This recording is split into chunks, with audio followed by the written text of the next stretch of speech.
I'm always really grateful when audiences can take away stuff and use it, the next day at their offices. I think there's so many times where you go to a conference and you hear lots of kind of, stuff at a 50,000 foot level.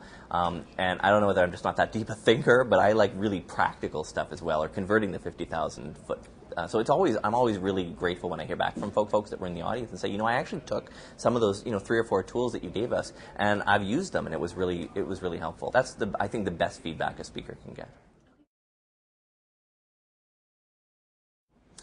It varies based on sort of the group. I think overall, I speak a lot about technology, and one of the challenges in that is that I think a lot of people are intimidated by technology, and it's funny because there's so much that technology can do, but we have this distant relationship with it. So I'm always really pleased when I hear from people saying, it made it easier, to try some things out, and it's always difficult. Technology is a bit of a challenge to get into, and if you're not used to certain areas of a program, or you're not used to the way meetings are run digitally, when you can actually get that feedback from folks and say, it was actually, I tried it, and actually it didn't blow up, it didn't make my car explode. That's really fun.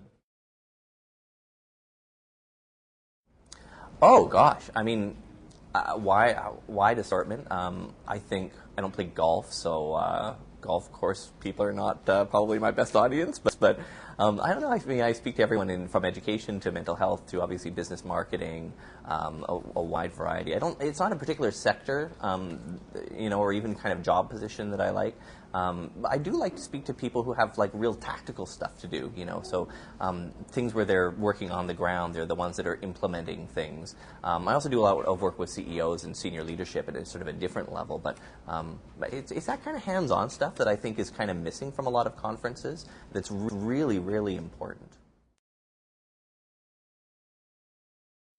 Everything. I mean, I try to make sure that everything is right down to the industry that they're in, case studies. So, by way of example, I was speaking to a large retailer, a home improvement chain, and they sell paint and things like that, and everything was around that. Case studies from the U.S. Of course, I never use examples of their members or the companies because I wouldn't want to embarrass them, but case studies of things that have gone really right in their industry, things that have gone really wrong. I think it's really important to make it relevant. Even, it's hard, I think, for people to kind of put themselves in the shoes of speakers who say, I know that this was in the extermination industry, but it still applies to you too.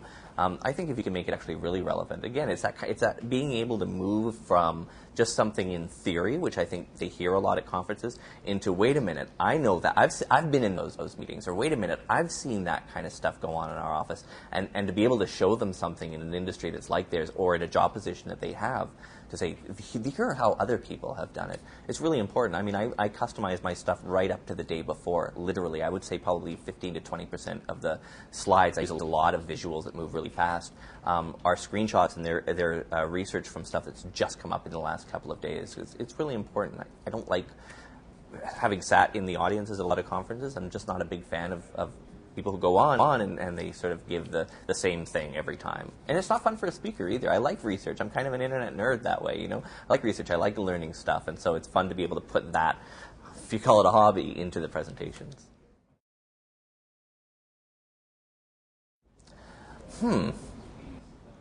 There's lots, but can I be a bit wider?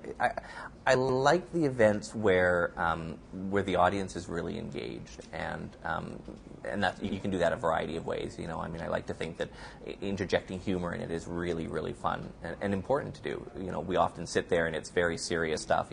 Especially if you're doing, like I do sort of a lot of business realities, like business objectives. Here's how to reduce member attrition, and here's how to boost your lead generation by 200%. Those kind of really specific things.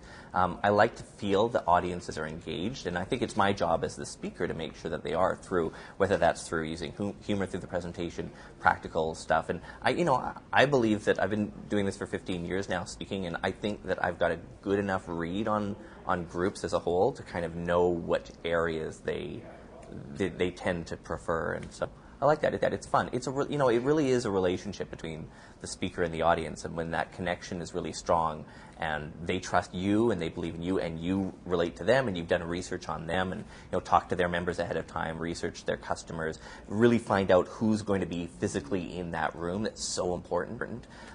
When that happens and that connection is made, those are the events I really, really like.